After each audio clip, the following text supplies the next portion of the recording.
আসসালামু আলাইকুম রহমতুল্লাহ। আলহামদুলিল্লাহি ওয়াহদা ওয়াসসালাতু ওয়াসসালামু আলা নাবিয়্যা বাদা। প্রশংসা আল্লাহ তাআলার জন্য, শান্তি ও নবী রাসূলের উপর সাল্লাল্লাহু আলাইহি সাল্লাম। আসলে আজকে আলোচনা করব শিং মাছ। শিং মাছ চালান। আমরা মাঝে মধ্যে দেখে থাকি যে শিঙ্গি মাছের গলার মধ্যে তাবিজ লিখে ছেড়ে দেওয়া হয় পানিতে, পুকুরে, নদীতে ইত্যাদি।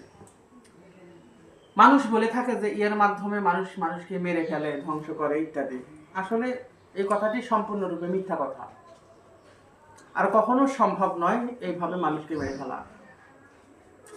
তবে এই ক্রিয়ার মাধ্যমে, মানে এই কাজের মাধ্যম দিয়ে আমরা তান্ত্রিকগণ বা কবিরাজরা বিভিন্ন সময় মিল মোহাব্বতের কাজ করে থাকে, বশীকরণের কাজ করে থাকে, বিচ্ছেদ ঘটানোর কাজ করে থাকে, উচ্চাটনের কাজ করে থাকে, মারণ ক্রিয়াও সম্পূর্ণ করে থাকে।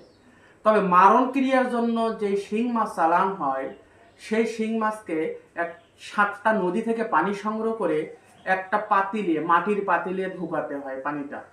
সেই পাতিলের মধ্যে শিং মাছের গলায় তাবিজ লিখে ওই ব্যক্তির নখ অথবা চুল অথবা কাপড় ছবি দিয়ে তাবিজ তৈরি করে সেই তাবিজটা শিং মাছের গলায় দেওয়া হয় এবং ওই শিং মাছটা ওই পাতিলের মধ্যে রেখে ওই পাতিলটাকে কবরের মধ্যে দাফন করা হয়, যেটা মারণ ক্রিয়ার জন্য যে শিং মাছ চালান করা হয়।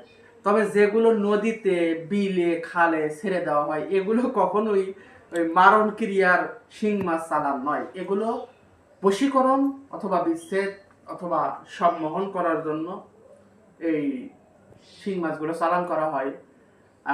এর পরবর্তী ভিডিওতে আপনারা জানতে পারবেন শিং মাছ চালান কিভাবে কাজ করে এবং শিং মাছ চালান কিভাবে করা হয়। যদি জানতে চান আমাদের সাথেই থাকবেন। ভিডিওতে লাইক দিয়ে আপনার মূল্যবান মন্তব্য কমেন্টে করে যাবেন। যদি কোনো প্রশ্ন থাকে সে প্রশ্ন আমাদের কাছে বলবেন, আমরা পরবর্তী ভিডিওতে সেই প্রশ্নের জবাব দেওয়ার চেষ্টা করব।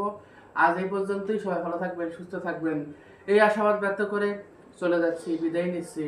আসসালামু আলাইকুম ওয়া রাহমাতুল্লাহি তাআলা ওয়া বারাকাতুহু। আমাদের মাঝে